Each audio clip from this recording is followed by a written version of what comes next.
حضرت ابو بکر صدیق رضی اللہ تعالیٰ عنہ کو کئی باتوں میں اولیت کا شرف حاصل ہے۔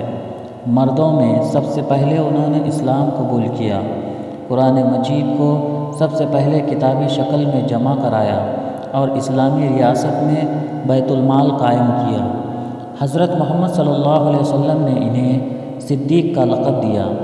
وہ پہلے شخص ہیں جن کو پیارے نبی صلی اللہ علیہ وسلم نے کسی لقب سے نوازا۔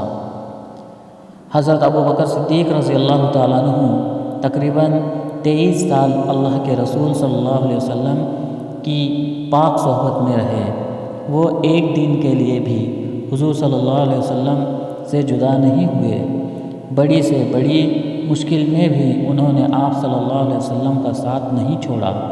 اسی لیے ایک موقع پر حضرت محمد صلی اللہ علیہ وسلم نے فرمایا، بے شک جان و مال کے لحاظ سے ابو بکر سے زیادہ مجھ پر کسی اور کا احسان نہیں ہے۔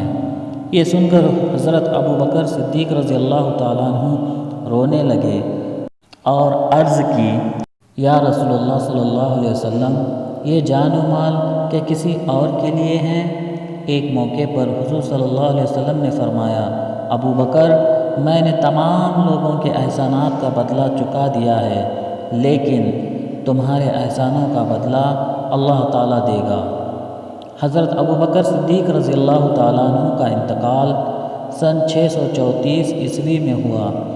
انہیں مسجد نبوی میں حضرت محمد صلی اللہ علیہ وسلم کے پہلو میں دفن کیا گیا۔